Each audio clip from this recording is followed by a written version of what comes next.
Muy bien. Bueno, otra vez, buenas tardes y días para Colombia. Y bueno, estamos aquí las profesoras Tatiana, María y yo, muy contentas y agradecidas con DJ Lu para hacer esta entrevista. Voy a presentar primero a DJ Lu y luego vamos a iniciar la conversación con las preguntas que han escrito los estudiantes en la clase de Level C. Entonces, bueno, Una pregunta, sí. Marcela, ¿tú a los estudiantes les vas a mostrar solo audio o les vas a mostrar también video? Porque podemos, mientras que vamos hablando, puedo mostrar una presentación. Ah, claro, muy bien, Perfecto. buenísimo, me encanta. Lo voy a Entonces, ¿me dejas compartir, porfa? sí. A Perfecto. ver, ¿dónde estás? Aquí. Espérame. Aquí, make a host. ¿Quieres probar si puedes compartir? Perfecto, sí, espérate Sí. entonces, share screen, ok. Eh, Excelente. perfecto. Muy bien. A ver, Un ya, segundo. sí. Whiteboard, punch. Eh,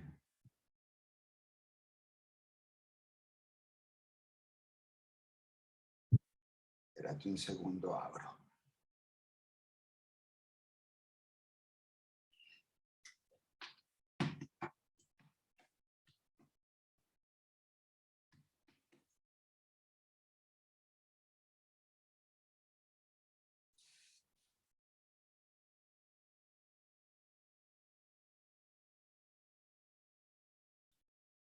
Ok.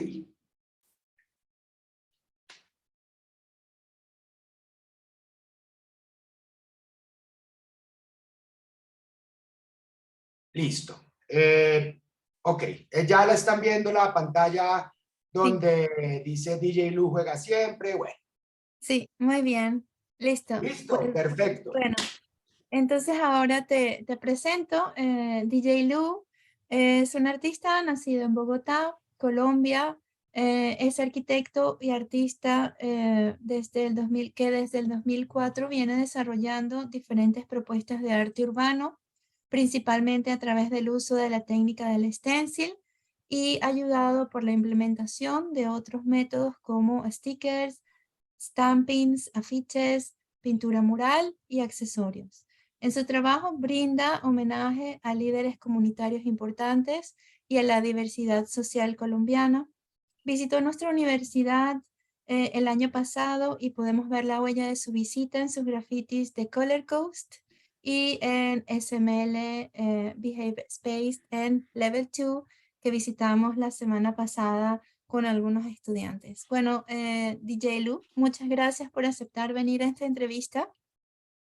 Muchísimas gracias por la invitación. Para mí es un gusto poder intercambiar ideas. También agradecer a todos los estudiantes de la Universidad de Newcastle por el interés que mostraron en torno a mi propuesta. Entonces, acá estamos para hablar un rato de arte urbano, que es lo que más me gusta. Muy bien. Bueno, entonces, a ver, Tatiana, ¿tú quieres empezar con la primera pregunta? Va, empiezo yo. DJ Lu, ¿se escucha bien? Sí, Perfecto. ¿Por qué elegiste el nombre DJ Lu? Si tiene algún significado especial. vale. Yo antes de ser artista plástico, bueno, yo he sido artista prácticamente toda la vida porque desde muy pequeño he dibujado. Es lo que siempre he querido hacer arte, específicamente pintura, me gusta mucho desde pequeño. Pero digamos que cuando empecé en mi juventud a salir de fiesta, terminé siendo DJ de música electrónica. Fui DJ durante aproximadamente 10 años, primero de manera más como un hobby y después sí lo hice de manera profesional, pagada en discotecas. Fue bastante interesante obviamente en su momento, pero eventualmente me di cuenta pues que lo que yo siempre había querido hacer y lo que había estudiado fue artes. Yo estudié artes plásticas y arquitectura, en ningún caso música, y simplemente no me veía a futuro mezclando música. En ese momento el alias que yo manejé como DJ era DJ Lu porque a mí en el colegio muchos amigos me decían Lu. No tiene mucho que ver con mi nombre. Ustedes saben que a veces los apodos terminan siendo extraños, no tienen una relación directa, sino que empieza como a pasar de voz en voz y a transformarse, y terminaron mis amigos, mis buenos amigos me terminaron diciendo Lu. Entonces, cuando empecé a mezclar, salí con el nombre DJ Lu, que para mí era más un símbolo. Si ustedes ven si ustedes ven la pantalla, siempre está acompañado la imagen de un logotipo que es muy simbólico, ¿sí? Es muy abstracto. Entonces yo quería que las imágenes en la calle estuvieran acompañadas de un logo símbolo, pero que no hubiera un nombre, digamos, un nombre que me condicionara, que me encajara. Por ejemplo, si uno se llama discordia, si uno se llama explosión, si uno se llama ataque visual, evidentemente lo está condicionando a un arte explosivo, crítico, disruptor, y definitivamente mi arte es así, es explosivo, crítico y disruptor, y por eso sentía que no necesitaba un nombre que lo volviera más evidente. Todo lo contrario, basándome un poco en la idea del anonimato, por eso no muestro mi rostro y por eso, digamos, no me gusta aparecer como artista, sino que sea mi obra la que esté poniendo la cara, la que comunique, no el artista. Yo nunca aparezco, yo estoy siempre detrás de la escena y me interesa es que la gente conozca la obra, no al artista. Entonces, en esa medida, nunca he firmado con mi nombre real, ni tampoco con un nombre, como les digo, que tuviera un significado específico, sino más bien algo abstracto, que se volviera como un logo símbolo que acompañaba las pintadas. Entonces, eso ha funcionado bastante bien, porque hay mucha gente que hoy en día ni siquiera sabe qué dice ese logo símbolo, o sea, no saben qué dice DJ Lu, pero lo reconocen. Entonces van en la calle, ah, usted es el que pinta así con ese logo símbolo, usted es el que hace ese logo símbolo.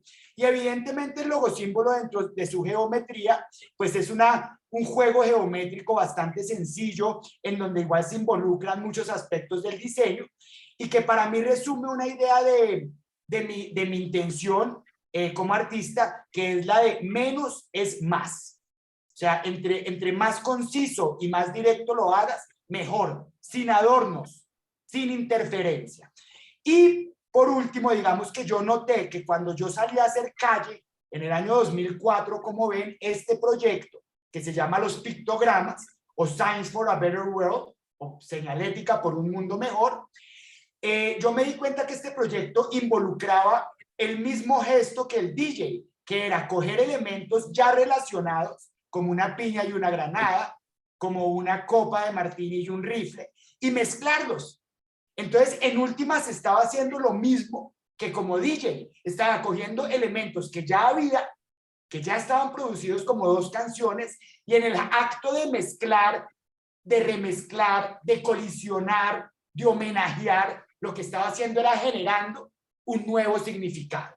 Y en eso básicamente es que se basa este proyecto que estamos viendo, que fue el proyecto con el que yo empecé en la calle seriamente. Antes de esto hice, pues obviamente, tags y cosas como para comprender la calle. Pero cuando ya decidí salir a la calle a comunicar de alguna manera, entendí que quería hacerlo a través de un proyecto que tuviera que ver con la señalética, con la semiótica, y que en última recurría a esa acción también del DJ, que era coger dos elementos, mezclarlos y generar un nuevo significado. En este proyecto obviamente vemos que se evita el color, se trata de hacer un proyecto que sea solo en blanco y negro, que evite el adorno, que evite lo innecesario, ¿sí? Entonces acá en este proyecto también se nota un poco la idea del menos es más.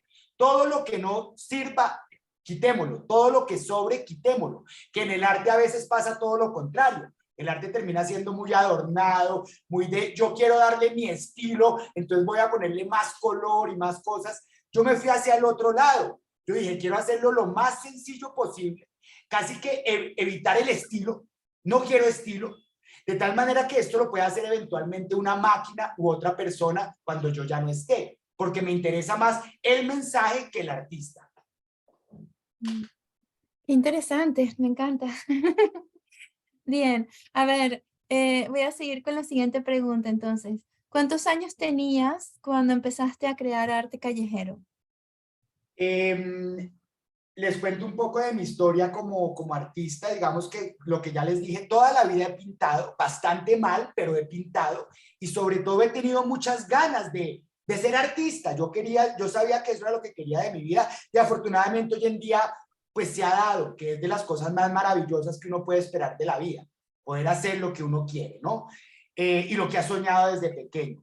Ha sido un camino lleno de ensayos, errores, como debe ser. No hay cosas que se den de la noche a la mañana. Creo que los procesos son muy importantes y son difíciles, sobre todo tratándose de arte y tratándose de Latinoamérica, que somos países pobres donde la gente no, como prioridad no tiene el arte.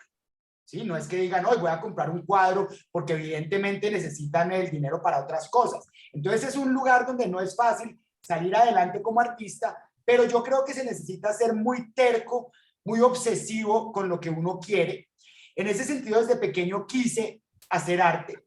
Empecé estudiando arquitectura, primero porque me parecía, o más bien por influencia de mis padres, que decían, no estudie arte porque de arte no va a poder hacer una vida, mejor que estudie arquitectura, que es un arte aplicado y puede ganar algo de dinero, pero también tiene un carácter artístico. Terminé haciéndoles caso, estudié arquitectura, lo cual me enseñó muchísimo. Hoy en día no ejerzo arquitectura como tal, pero creo que todo lo que hago tiene que ver con la arquitectura también. El conocimiento de la ciudad, el conocimiento de las estructuras, de los muros, de la arquitectura, del urbanismo, el mismo hecho de la maqueta, del modelo a escala, que es algo que también, digamos, aparece en los esténciles, que es mi técnica, que es una técnica de corte. Entonces todo el tiempo estoy cortando cartones, usando métodos que son muy arquitectónicos. Entonces, evidentemente, creo que la arquitectura sumó muchísimo. Terminé arquitectura, estamos hablando de que hice arquitectura cuando tenía 20 años, cuando me gradué del colegio. Terminé la arquitectura, lo cual para mí fue muy interesante, como les dije, así hoy en día no la ejerza. Y después de haber hecho arquitectura ya por mis propios métodos y por mi propia cuenta, decidí que quería hacer artes plásticas, que quería estudiar artes, que era lo que siempre había querido. Allí entré a la universidad pública, porque esto también es bien interesante reseñarlo. Primero hice una carrera profesional en la universidad privada, y después hice artes plásticas en la universidad pública. Y eso a mí me dio una mirada amplia de la sociedad elitista, capitalista, y la sociedad que no tiene, la sociedad que no aparece en los medios, que desafortunadamente es la mayoría, la sociedad diversa, la sociedad que la pasa difícil, la sociedad del conflicto acá en Colombia. Todo eso lo conocí en la universidad pública cuando entré a estudiar artes plásticas. Esto fue en el año 2000, que entré a estudiar artes plásticas. Hasta el año 2008 estudié artes plásticas, hasta el año 2006, más o menos. Y en ese lapso de tiempo fue que empecé a pintar fuertemente en la calle. Como pueden ver en lo que estamos viendo, dice 2004, porque creo que en el 2004 es cuando en realidad salía, digamos, conscientemente y con un proyecto coherente, que es este de las señales, de la señalética, a la calle a pintar en el 2004. Y en ese entonces estaba haciendo yo artes en la Universidad Nacional de Colombia, que es la universidad pública por excelencia. Algo importante de aclarar es que todos estos, digamos, estos métodos del stencil y de la calle, en ningún momento yo los aprendí en la universidad. La enseñanza que yo tuve en la universidad pública fue muy buena, pero fue bastante tradicional. Pintura, escultura, cerámica, fotografía. Todavía en esa época, 2004, no era fácil decirle a un profesor, vea lo que yo hago, yo pinto en la calle y este es mi proyecto. Entonces, era interesante porque se empezó a generar algo que todavía yo mantengo mucho hoy en día, que es esa idea del alter ego o la doble vida, la duplicación. O sea, una cosa es lo que yo soy como estudiante y otra cosa es como yo soy en la calle. Hoy en día sigue siendo igual. Hoy en día yo hablo mucho de la duplicación, del alter ego, de no mostrar mi rostro, porque una cosa soy yo como persona con mi ID y otra es DJ Lu. La persona que tiene el ID es la persona que cumple unos requisitos con la sociedad, para mal o para bien. Necesita del capitalismo, necesita pagar para poder consumir, tiene ciertos parámetros en los que tiene que cumplir con la sociedad, mientras que DJ Lu es una persona que está separada de eso, libre, puede jugar, puede estirar el tiempo, puede no cumplir, puede salir con una estupidez si quiere, puede embarrarla, porque es justamente eso que se necesita para no perder la creatividad, la idea del juego, de jugar siempre, de no dejar de sorprenderse. Entonces, es algo que me gusta mucho, esa duplicación, ese alter ego, esa doble vida, ¿no? Es como Batman un poco. Por un lado es superhéroe, por el otro lado es el gruñón. Siempre ha sido muy interesante y me ha permitido liberarme como artista para no tener, digamos, esas presiones de me conocen, no me conocen, qué dicen de mí. Sí, entonces para mí es muy conveniente porque me permite actuar en cierta medida muy libremente. Entonces, volviendo a la pregunta y cerrando, digamos que en el 2004 es cuando, por más que toda la vida he hecho arte de alguna manera, yo considero que en el del 2000 al 2006, cuando estudié cuando estudié artes, fue donde realmente me creí el cuento de ser artista de calle, donde encontré que la calle era el lugar ideal para expresarse como artista y de que mi compromiso con el arte tenía que ver con abrir las mentes, con cambiar un poco el lugar donde estamos, con cambiar un poco el planeta, con hacer comentarios desde el arte sobre lo que pienso que está bien o está mal. O sea, volverse una persona política en últimas a través del arte. Qué interesante todo lo que dices. Bueno, yo no soy especialista para nada, así que a lo mejor lo que te comento es una tontería, pero estaba recordando un poco esas clases de arte que tenía yo, ¿no? Que uno va por el nombre de autor, ¿no? El nombre del artista, y ahora vemos a Velázquez, y ahora vemos a tal, y así estudias toda historia del arte. Incluso cuando llegas a Duchamp con el urinario, que no es la técnica, sino la acción, el arte un poco más performático, sigue siendo el nombre del artista. Y lo que me parece muy interesante es tu propuesta que, de hecho, ya que el artista no existe, la obra o el evento o la acción se tiene que sostener por sí sola y no ser contaminada por la vida del artista o quién es o de dónde viene o qué fue lo que dijo o que llevaba puesto, porque hasta ahí también, ¿no? Totalmente de acuerdo, totalmente de acuerdo. Si tú te pones a ver algo que a mi juicio es un poco injusto del arte y de la historia del arte, es que nosotros como seres, no sé, como seres, no sé, morbosos a veces, nos interesa saber más la vida del artista que lo que hizo. Entonces, ay no, Van Gogh estaba loco y todo el mundo sabe que Van Gogh estaba loco y se cortó una oreja, pero en realidad no analizamos el cuadro de Van Gogh, la pintura de Van Gogh, que es lo verdaderamente importante. Entonces, creo que está en ese morbo y en ese chisme del ser humano de querer enterarse si el artista es gay, si es flaco, si es negro, si es manco, si le falta una oreja, en vez de entender la obra como tal. Entonces, esa idea de no mostrar mi rostro no tiene que ver tanto con el aspecto legal, porque pintar acá en Colombia es relativamente muy fácil. Entonces no tiene que ver con que, uy, no, me van a coger la policía o tal, sino tiene que ver con una posibilidad de anular al artista como tal en pos de la obra. Y como les digo, me permite una libertad muy interesante, porque en últimas yo puedo hacer cosas en las sombras, ¿no? Nadie sabe un poco quién soy yo. Mm.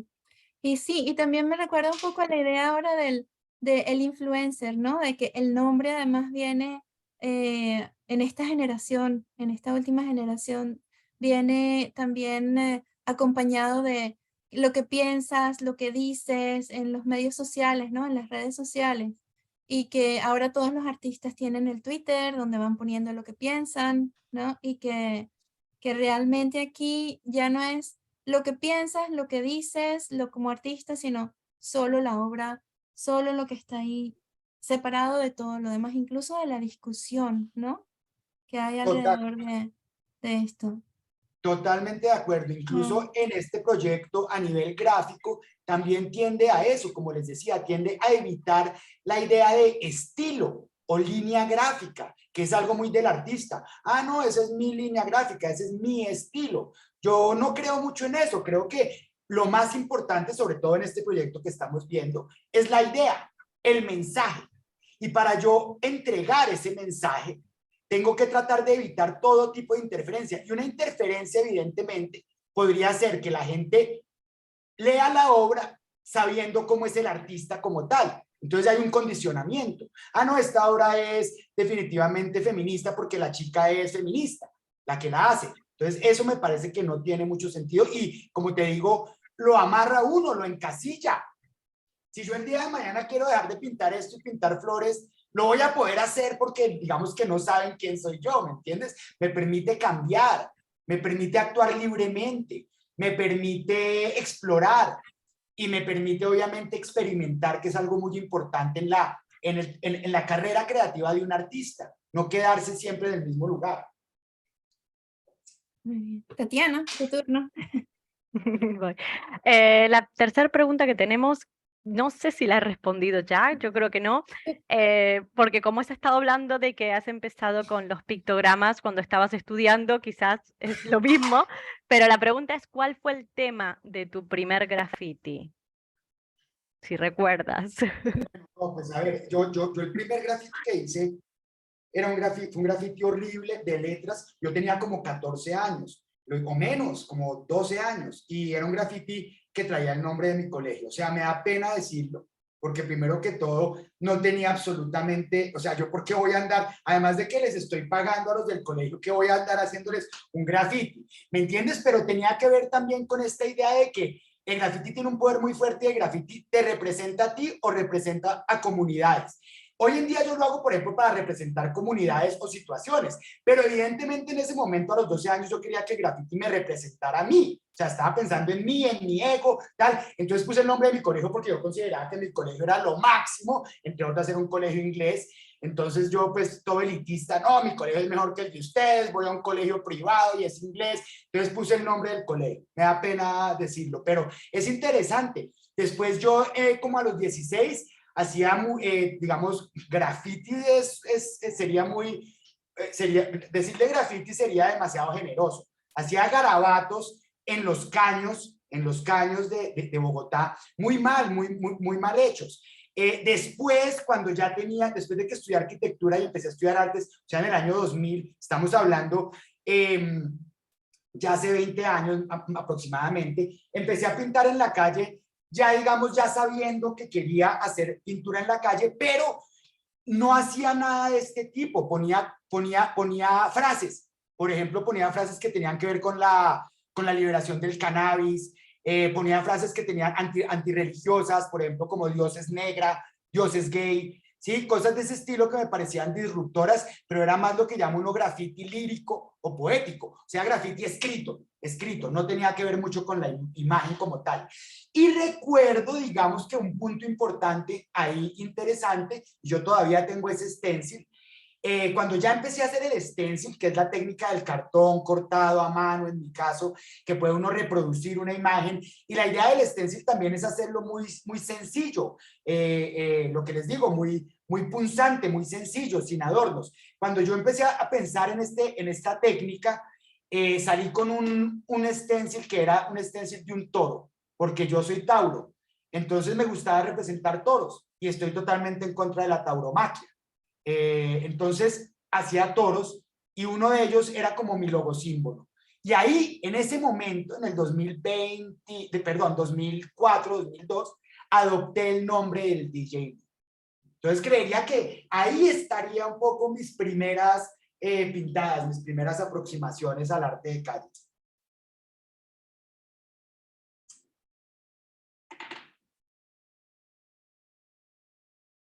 Muchas gracias. Estabas así, Marcela, te toca. sí. A ver, aquí hay otra de nuestros estudiantes. ¿Cuáles son las obras callejeras que más te han influenciado? Mira, más que obras así específicas, también cuando yo hablo de mi trabajo a mí me queda difícil hablar de obras específicas porque Realmente lo que les decía, creo que los procesos son una sumatoria de pequeños pasos y decir que una gran obra o un gran artista, perdón, una gran obra lo influenció a uno es difícil. Me gustaría hablar de pronto de algunos artistas, obviamente, que han sido importantes en mi proceso, ya sea por la utilización del stencil o ya sea por su carácter político o ambas. En ese sentido, digamos que me gusta, obviamente, y ustedes viviendo en Inglaterra saben, digamos, de la influencia de Banksy, no solo como artista del stencil, sino también la idea de utilizar un comentario político a través de la ironía. Eso, digamos, que siempre me gustó, ese lenguaje irónico, ese lenguaje político de Banksy me pareció muy interesante. Entonces, obviamente, es un gran referente, más allá que una obra específica como artista. Como artistas del stencil anterior a Banksy está el francés Blake Lerat, también obviamente es un referente importante para mí. Como artista del stencil en cuanto a la factura y lo intrincado y lo difíciles de sus stenciles de gran formato, está un estadounidense que se llama Logan Hicks, que además hace ciudades en stencil, y pues como arquitecto, a mí me gusta mucho lo que hace. Me gusta el trabajo político y de reproductibilidad y gráfico que hace Shepard Fairey, o Bay, y también de pronto desde la señalética, como pueden ver, estos trabajos son muy de señales. Me gusta el trabajo de Cled Abraham, que es alguien que interviene las señales, cambiándolas con vinilos y hace unas obras interesantísimas. Eso por nombrar unos pocos. Acá en Sudamérica, obviamente, ha habido trabajos en Argentina que utilizaron el stencil durante las dictaduras para hacer críticas políticas, para hacer denuncias de desapariciones, de torturas a través de esta maravillosa técnica. Entonces, obviamente, ese stencil político de las dictaduras del Cono Sur en los 80s y 90s fue muy importante también para mí. Muy bien. Muchas gracias. Aprovecho para presentarte a Samuel. Samuel se acaba de integrar. Samuel, si quieres saludar para que te vea. Hola, Hola hola, Samuel, un gusto. el gusto es Samuel mío. es este otro profesor del equipo que ha estado trabajando con con tus grafitis en las clases. Y, Excelente, un gusto. y muy bien. Bueno, ¿a quién le toca la pregunta? ¿A mí o a ti, Tatiana? O Samuel, ¿tú quieres hacer alguna Yo, pregunta? yo tengo una, vi la lista que tenían ustedes y una que es ligeramente diferente. Y mi pregunta es, ¿qué preguntas se pueden formular nuestros alumnos para poder apreciar tu arte o el arte en general y aprender de él?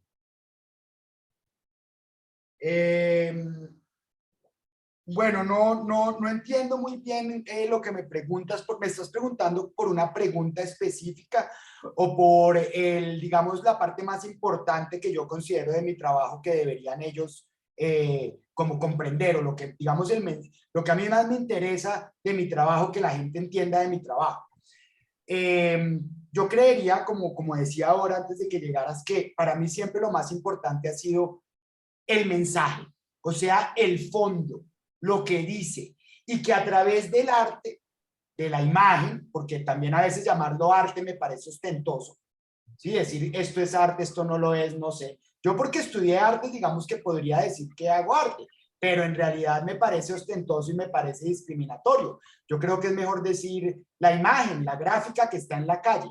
En ese sentido, para mí, lo más importante es distribuir un mensaje de manera masiva. Por eso lo hago en la calle, porque entiendo que la calle tiene la posibilidad de comunicar de manera masiva, sin canales específicos, sin filtros, como sí lo puede hacer otro medio de comunicación como la televisión, las revistas.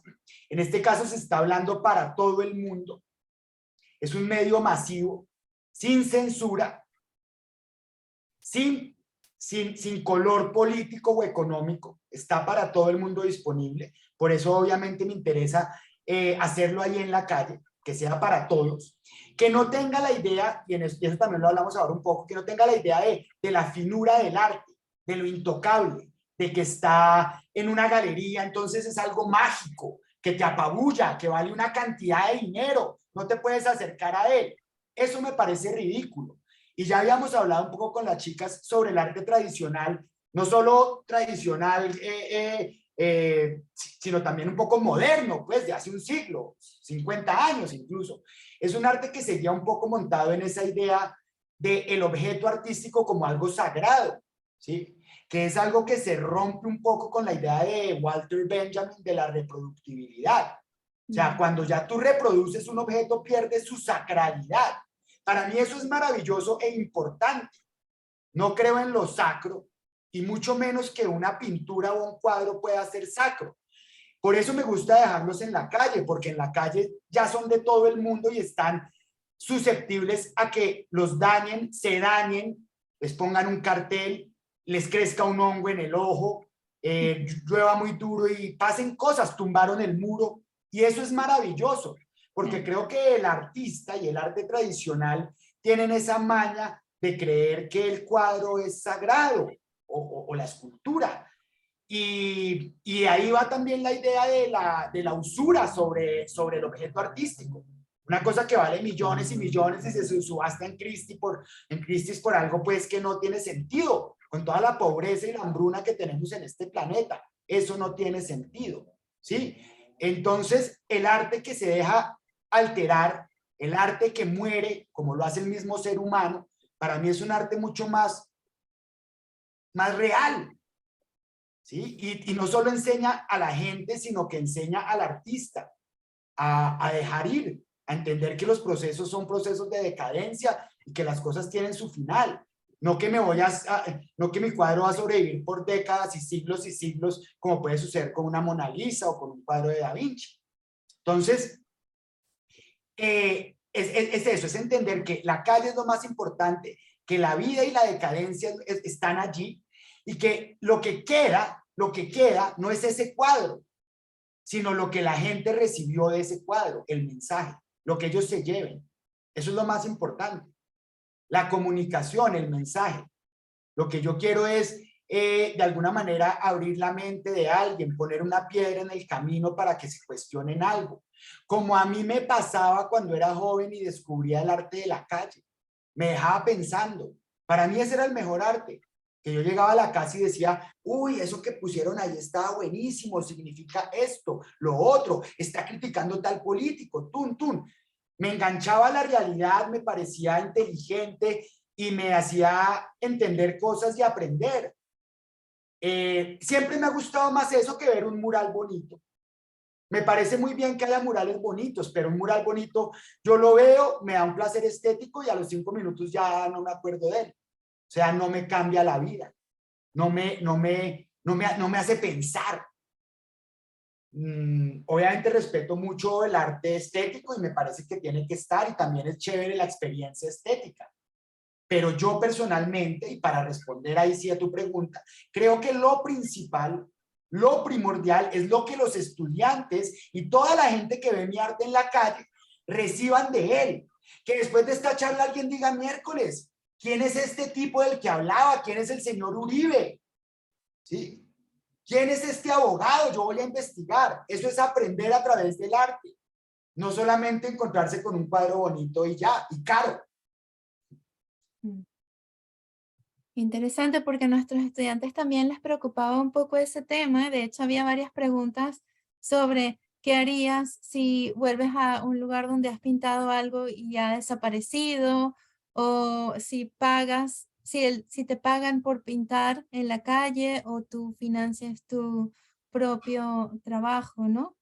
Pero creo que has respondido eso, que no te importa que desaparezcan, ¿no? Que lo importante es que lo vean las personas que están pasando por ese momento y ya, ¿o me equivoco? Claro. O sea, eso es algo que al principio de pronto tú no entiendes muy bien. Por lo mismo, porque nos han enseñado, sobre todo en la sociedad occidental, nos han enseñado que lo importante es preservar y no morir y no envejecer, ¿no? Y cuánto valen las cosas, sí, cuánto cuestan. Y obviamente, pues yo creo que eso no tiene sentido y que por eso, que eso es uno de los problemas grandes que tenemos como sociedad. Si uno mira, por ejemplo, en Oriente, las comunidades, por ejemplo, de la India o las comunidades tibetanas, hacen procesos mucho más dados a dejar ir. Su misma religión habla de dejar ir, de no poseer, que entre más soy, entre menos tengo. Y cuando hacen, por ejemplo, mandalas maravillosos que se pueden demorar un mes haciéndolos entre varios monjes, cuando terminan el mandala lo destruyen, porque lo más importante es el proceso, no el resultado, porque nosotros como Occidente somos muy resultadistas y nos interesa solo el objetivo y el resultado y olvidamos los procesos. Y ahí viene la cultura del todo vale. Con tal de obtener el resultado que quiero, paso por encima de quien sea. Eso no tiene sentido. La calle es de todos. Y cuando tú pintas en la calle ya no es tu cuadro, es de todos. Yo no puedo venir a decir, ay, no, no lo raye, cuando evidentemente yo también he rayado cosas para estar en la calle. Y el que vende lavadoras, pues necesita subsistir y le pone un cartel encima y ¿qué le voy a decir yo? ¿Sí? Entonces, es entender que en la calle es ese espacio democrático por excelencia y que te enseña una cantidad de dinámicas maravillosas de la legalidad del lugar, de la cultura del lugar, de la antropología del lugar. Te reta a probar con la gente, con la ley para poder estar allí. Y también, y lo más importante es lo que hablábamos, te enseña a dejar ir. Te enseña que ni tú eres dueño de tu propia vida. Sí, hay cosas que simplemente hay que ir con la movida y no interponerse y tratar de ser terco en conservar y conservar. Sí. A ver, Tatiana, te toca a ti. Muy bien, a ver, que tenemos tantas. Hay una pregunta que me pareció interesante porque era diferente, que quizás no es muy controversial, pero uno de los estudiantes había preguntado si solo pintas en las paredes o si alguna vez has utilizado lienzos para pintar. Bueno, ese proceso también, digamos que me gusta hablar del proceso como tal, porque esas decisiones muchas veces no las toma uno, sino que la vida se las va mostrando. Cuando yo empecé y hacía arquitectura, estamos hablando del año 98, yo pensaba justamente todo lo que hoy estoy criticando. Yo pensaba que el arte era un cuadro, que tenía que costar mucho, que yo quería estar en la galería y venderlo muy caro y que mostraran mi cuadro en un museo, como lo hacen con Goya, como lo hacen, sí, y que fueran, el que estuviera en los libros como con un cuadro maravilloso, mágico, con esta aura de la que hablamos. Es decir, eso es muy interesante porque obviamente la vida te va llevando a cambios y te vas dando cuenta de cosas. Yo al principio, obviamente, cuando hacía arquitectura, yo pintaba mucho, pintaba cuadros en óleo, en acrílico, en pastel, porque juraba que esa era la idea y yo hacía lo que fuera por contactarme con galerías para que me dieran exposiciones y evidentemente eso no pasaba. ¿Por qué no pasaba? Porque no era artista, porque tenía 23 años, porque nunca había hecho una hijo de madre exposición en mi vida, entonces no iba a pasar. Entonces estaba luchando contra nada, o sea, estaba en una lucha sin sentido y en la cual siempre iba a salir jodido, perdiendo. O sea, no tengo experiencia, pero lo que quiero es tener lo que tiene alguien que tiene experiencia, antes de ganar esa experiencia, estresándome, yendo a galerías, que ya saben ustedes un poco cómo es el mundo de la galería, a mostrar 3 trabajos, pues malos, porque no tenía la experiencia, no sabía qué quería hacer. En un momento cuando ya empecé a estudiar artes y que les digo que encontré la calle y todo esto, me dejé de preocupar de las galerías y dejé de pintar cuadros, formatos de interior, porque todo se lo dediqué a la calle, todo se lo dediqué a la calle, porque la calle me daba mucha satisfacción por todo lo que ya hemos hablado, pero además en términos de acumulación, hacer cuadros puede ser un problema si uno no los vende, porque empiezas a meter cuadros en los closets, en el baño, ya tienes que salirte de tu casa por guardar una cantidad de cuadros que no vendes. Entonces, no tiene sentido. Entonces, justamente, el hecho de pintar en la calle fue una maravilla porque yo ya no, o sea, quería pintar todo el tiempo, pero ya no lo hacía en un cuadro para guardar, sino en la calle. Y estaba comunicando, que era lo principal, y no estaba acumulando, estaba entregando un mensaje. Y así estuve por lo menos 10 años pintando en la calle, sin pensar en una sola galería. Si hacía proyectos que no fueran en la calle, definitivamente eran proyectos alternativos y autogestionados, ¿sí? Entonces, mi prioridad fue la calle en ese momento, el mensaje, y solo después de haber hecho una carrera y un recorrido en la calle, fue que obviamente volvió la cuestión de la posibilidad de hacer cuadros en pequeño formato para comercializar. Pero ya eso se dio cuando ya tenía yo una experiencia que me permitía venir con mis propias reglas a la galería. No como antes, que llegaba y era don nadie, sino que ahora era la galería la que me llamaba y me decía, hey, DJ Lu, su trabajo está una chimba, ¿por qué no hacemos una exposición? Ah, bueno, listo. Entonces, obviamente, como todo, volvemos a los procesos de la vida, empecé priorizando un ideal y lo que pensaba que debería ser, y evidentemente me estrellé. Cuando dejé ir y hice caso a la calle, al mensaje, a lo que verdaderamente quería, a pasar un buen rato, a los procesos, fue que después terminó volviendo la posibilidad de la venta. Y evidentemente hoy en día hago ambas cosas. Pinto en la calle por lo menos 2 veces por semana, la mayoría de las veces ilegal o informal, es decir, no me pagan. Pero también pinto cuadros, expongo en galerías. De hecho, tengo un espacio de galería y de taller donde recibo gente que quiere comprar, clientes. Creo que hoy en día ambas cosas funcionan bastante bien y no se traicionan la una a la otra. Qué bien. Bueno, a ver, aquí tengo otra. Me quedé pensando, ¿y en la galería vendes con tu nombre o con tu seudónimo? Todo con el seudónimo. Todo con el seudónimo. Claro, Bueno, porque es que sería, a mí me conocen es como mi seudónimo, ¿entiendes? claro. Donde yo les salga a ellos con mi nombre van a decir, no, pues esto no es, esto yo no. Sí, ¿no? Sí, Bien, la gente me conoce por mi seudónimo, me llaman por mi seudónimo. Sí, nunca en ningún medio de comunicación obviamente han puesto mi nombre. Cuando era profesor, que fui profesor durante muchos años, más de una década, obviamente en la universidad pues me conocían por mi nombre real, pero no sabían que yo era el de la calle. Siempre eran 2 personas diferentes. qué bien. Eso es muy conveniente. Bueno, a ver, la otra pregunta, ¿qué es lo que te motiva a elegir a una persona para un graffiti? Porque los estudiantes vieron estas figuras que pintaste en Cooler Coast aquí Sí. y también estos con personas que han sido marginadas, ¿sí? Y dice, querían saber si las conoces, si hablas con ellos y bueno, ¿y qué te motiva para elegirlos? Ujú. Perfecto. Bueno, inicialmente, y acá voy a tratar de... Mm. Inicialmente, traté de trabajar sobre fotografías que fueran mías, que yo tomara porque yo hice un posgrado en fotografía y cuando empecé a pintar en la calle, tenía mucha relación con gente de la calle. Eso es otra de las cosas que me parece maravillosa de pintar en la calle y del espacio público.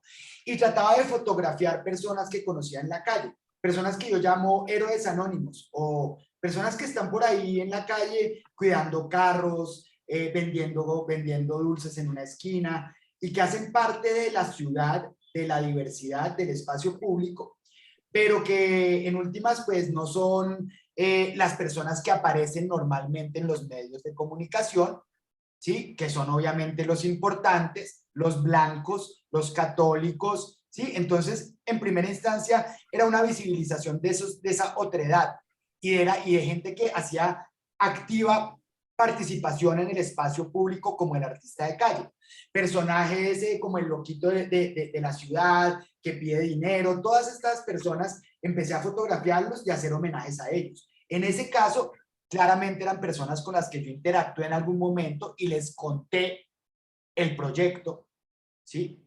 que hacía el stencil, les mostraba. Entonces siempre había detrás de la imagen un recuerdo de un momento, de un encuentro con ellos. Eso era bien interesante.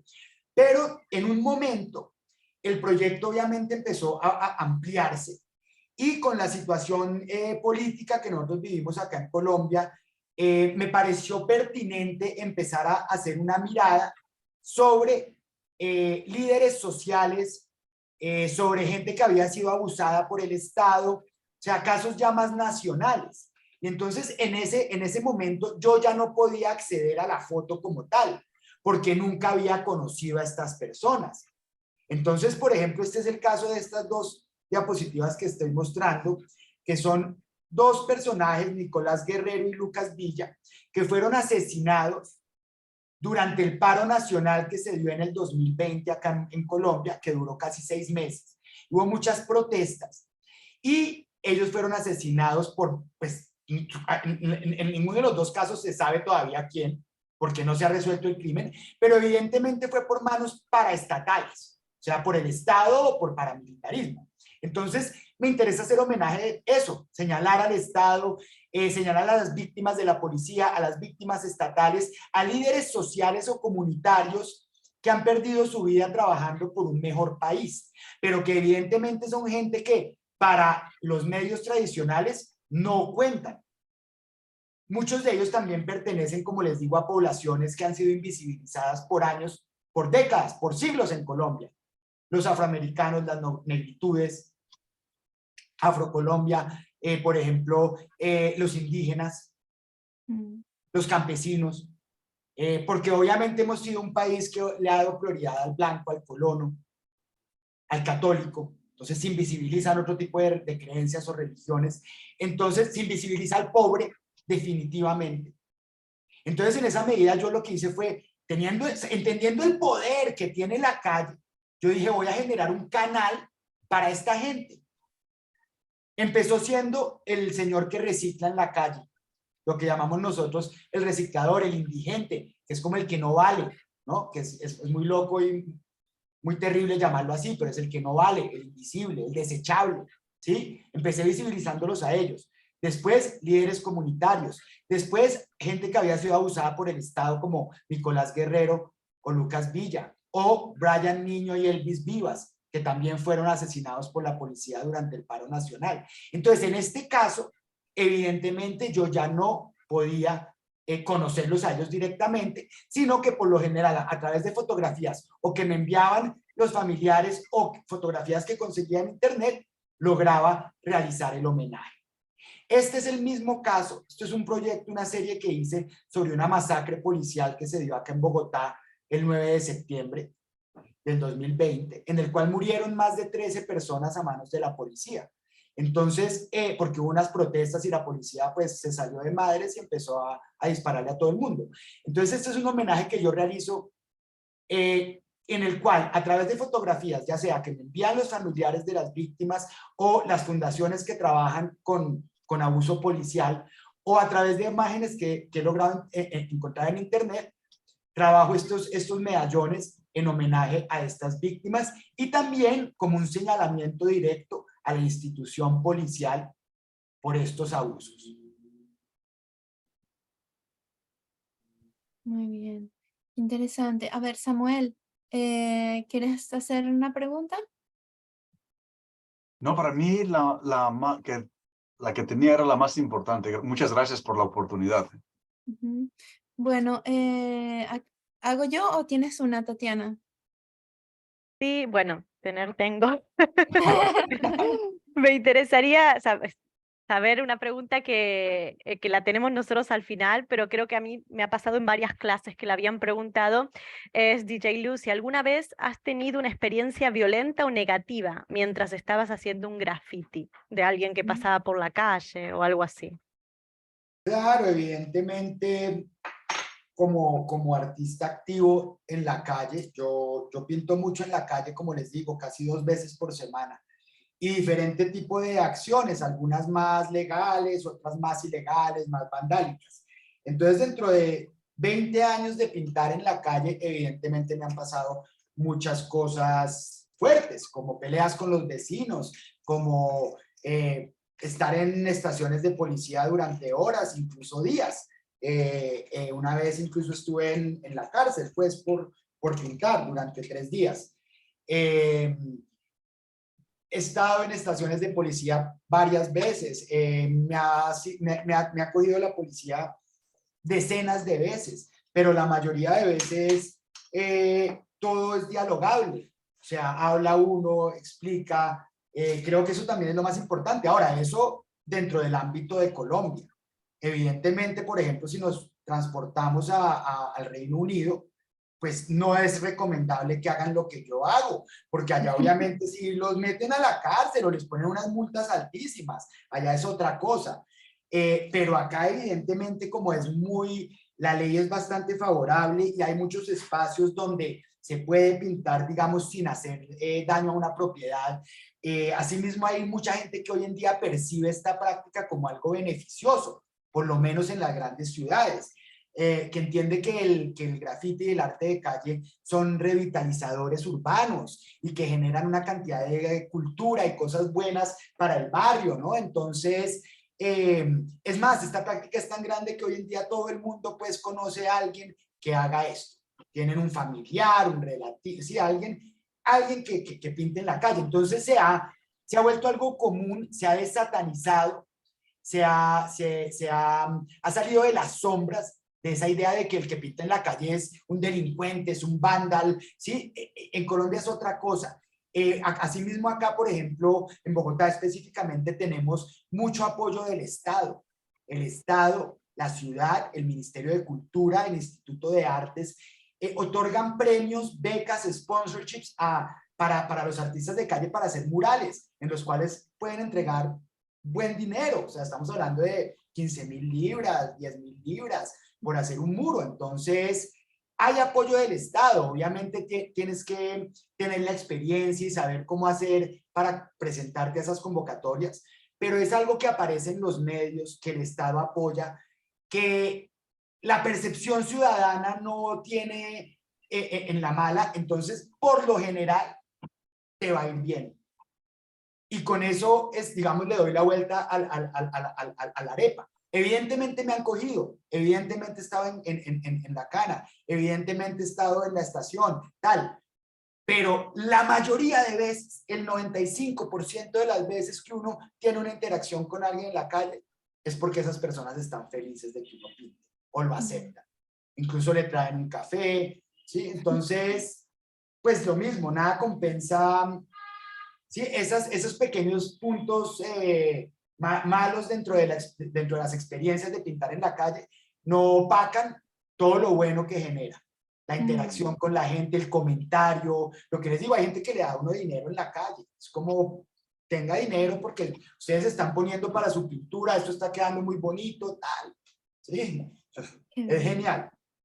Qué bien. Y bueno, y para terminar, había otro set de preguntas que tienen que ver con lo que estás hablando, pero yo no tanto desde el punto de vista de la policía, sino del gobierno. Y obviamente tu arte es muy político, ¿no? Y las preguntas eran un poco, ¿qué piensa el gobierno de tu trabajo? ¿Vale la pena arriesgar tu libertad para el arte? ¿Has recibido comentarios negativos? Y claro, pensando en el contexto, estás en el mismo contexto que las personas que han muerto y estás hablando también de desaparecidos. Entonces, ¿qué dirías tú con respecto a esto, ¿no? ¿Qué piensa el gobierno de tu trabajo? ¿Si vale la pena arriesgarte?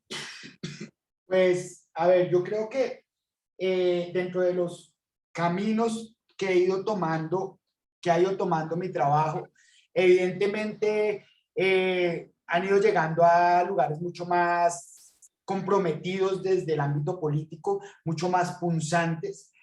Asimismo, obviamente, el reconocimiento del trabajo cada vez es mayor, entonces, evidentemente, el mensaje ha llegado, creo yo, a diferentes esferas. Siento que en mi posición, viviendo en Bogotá y haciendo arte, no estaría comprometida mi seguridad. muy diferente a, por ejemplo, estos personajes que ustedes están viendo, que son personas que obviamente trabajaban en los territorios, en sitios muy peligrosos y haciendo cosas, digamos, reales. Bueno, no quiere decir que el arte no sea real, pero el arte es arte, eso es una pintura. En cambio, esta gente, digamos que sí estaba trabajando en comunidades o sea, moviendo la comunidad fuertemente por X o Y, ya sea por restitución de cultivos o lo que fuera. Entonces, obviamente es mucho más fácil que ellos sufran de esa violencia que un artista como yo en ciudad.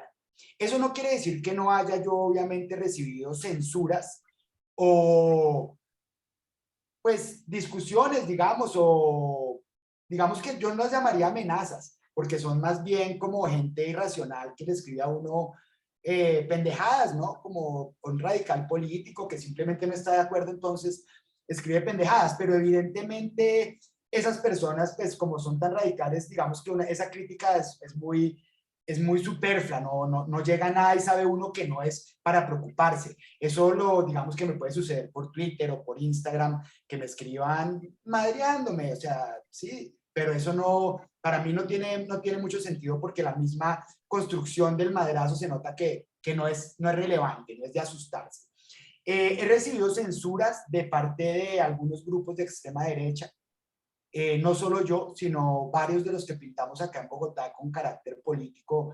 Hay como unos ciertos colectivos de extrema derecha que nosotros sabemos cuáles son, y ellos a veces salen con una lata negra y le van tachando las cosas que les parece que son peligrosas, comunistas, rojas, en fin, no sé, como sea. El caso es que eso también es algo que puede pasar, pero yo también creo que la censura es parte de la democracia, o sea, es un diálogo y que demuestra mucho las maneras de accionar de cada quien. Yo acciono a través de la comunicación y de la estética y de lo bello y del homenaje, y ellos accionan a través de tacharle a uno todo. Habla bastante de lo que es cada uno de los puntos de vista, ¿no? Uno es intolerante, impositivo, perezoso, porque no se toman la tarea de hacer algo que les demande horas y dinero, evidentemente. Entonces, cuando sucede esa censura, por lo general voy y lo renuevo, y llega un momento en el que, por lo general, no se da más. Eso creería que es, a nivel, digamos que político, yo siento que hay un respeto fuerte por la libertad de expresión, sobre todo pues desde el arte callejero.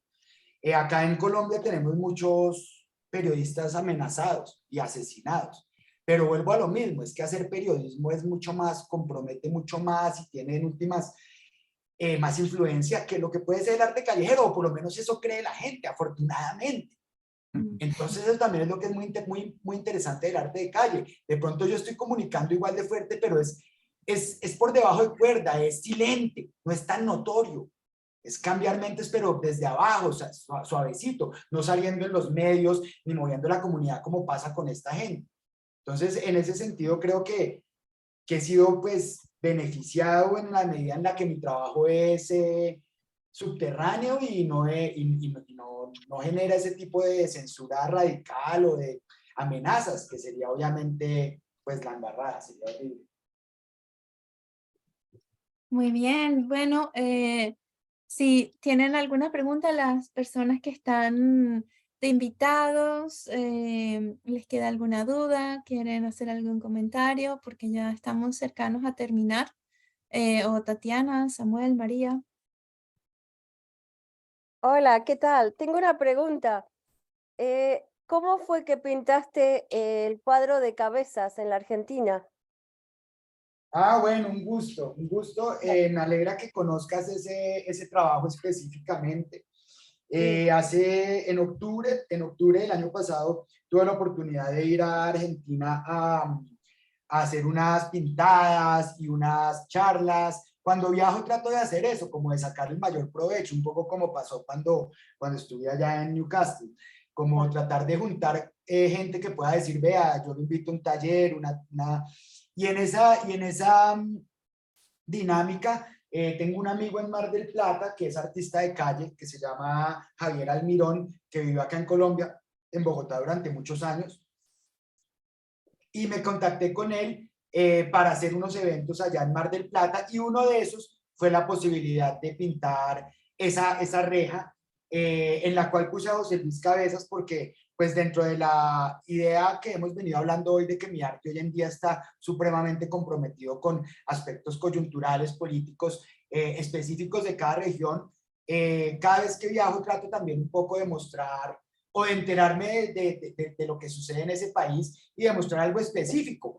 Pues evidentemente si yo muestro alguien de un campesino, pues va también a significar en gran medida que es un campesino, pero me gusta a veces jugar ya con lo específico, que la gente diga, ay, esta es tal persona, esta es Francia Márquez, tal. En esa medida investigué un poco de lo que sucedía, de los temas que me interesaban y llevé un retrato de José Luis Cabezas, periodista. Justamente estábamos hablando de cómo los periodistas obviamente pueden, ellos sí estar en peligro por dar mensajes que de pronto no le gusten a los poderosos.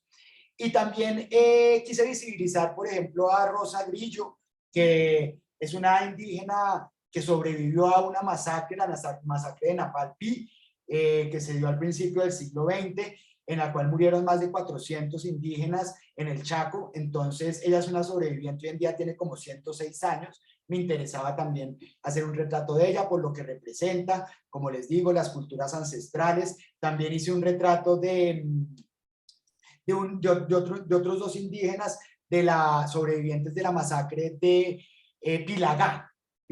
Entonces, bueno, aprende uno obviamente también investigando un poco de la región que va y llega con algo que puede ser específico y que la gente reconoce, pero que en últimas sigue teniendo ese interés de denuncia contra el Estado, contra los poderes, de reivindicación de las poblaciones ancestralmente olvidadas o invisibilizadas. Muchas gracias por tu explicación. Vas a poder ir a visitar el trabajo ahora que estés de vacaciones, María. Al, Hola, hola. Hola.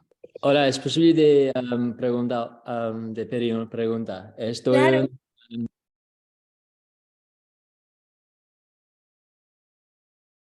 No le escucho. Hola. Hola, Ahora sí. sí, estoy un estudiante en mi último año de la Universidad de Newcastle y actualmente estoy estudiando un módulo en cuanto al el arte en latinoamericano y la semana que viene vamos a estudiar sobre el arte en Colombia y Bogotá en particular y quiero preguntar ¿cómo has notado las diferencias después de la ley de 2013 y 2015 en cuanto a la ley de graffiti en la ciudad?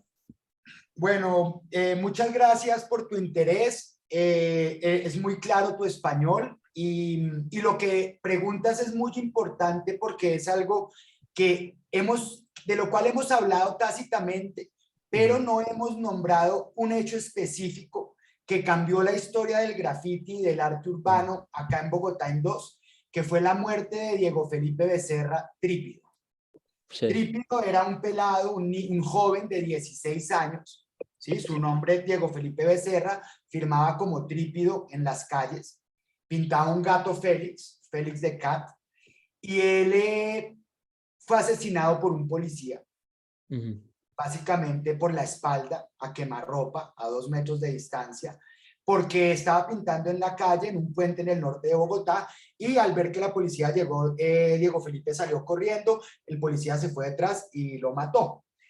Ese de por sí es un hecho terrible, pero las cosas, digamos, no pararon allí. Algo que es más terrible aún es que la policía como institución trató de encubrir el crimen y trató de inculpar a Diego Felipe, diciendo que él había robado un bus y que por eso lo habían matado.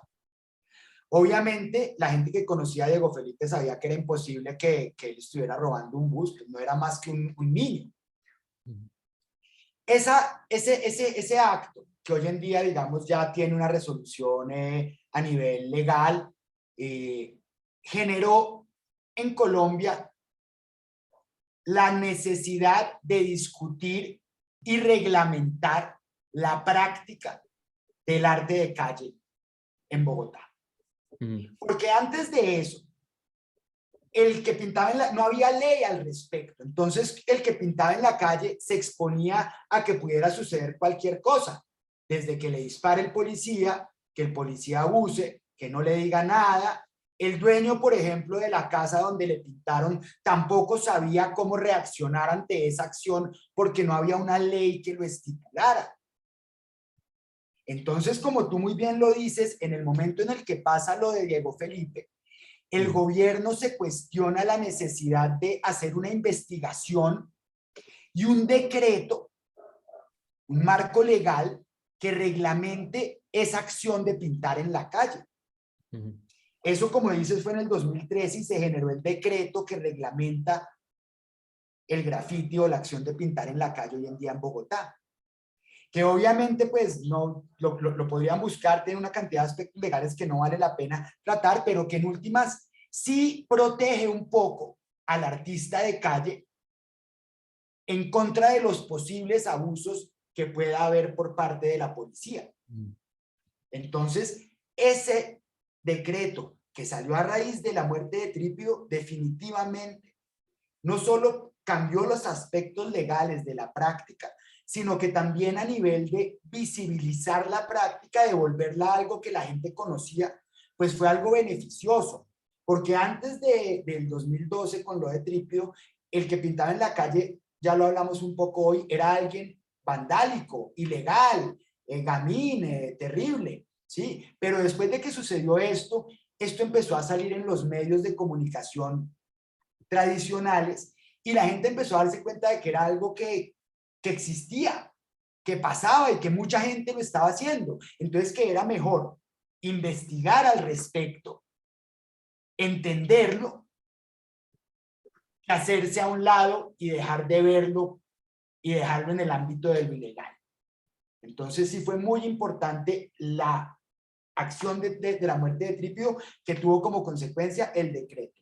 Y algo muy, muy, muy interesante, muy bonito, es que los papás de Trípido hoy en día tienen una fundación que trabaja en torno a eso, a los abusos del Estado y los abusos de la policía, sobre todo sobre los artistas callejeros y en general sobre los abusos del Estado sobre la población. Entonces, digamos que la muerte de Trípido no solo cambió nuestra manera de accionar, sino también la de la población en general con respecto a cómo veía el arte, y también trajo cosas como fundaciones específicas que trabajan ya desde el marco legal para que estas diferencias pues se vean solucionadas de la mejor manera. Muchas gracias. Gracias a ti. Muy bien, muchas gracias. ¿Sabes que no podemos ver tu nombre? Ann, se fue. Perdón, Alex. Alex, Gracias, Alex. Alex, porque si quieres me escribes un correo y te mando el enlace Sí. y así puedes compartir la entrevista con tu grupo. Perfecto, gracias.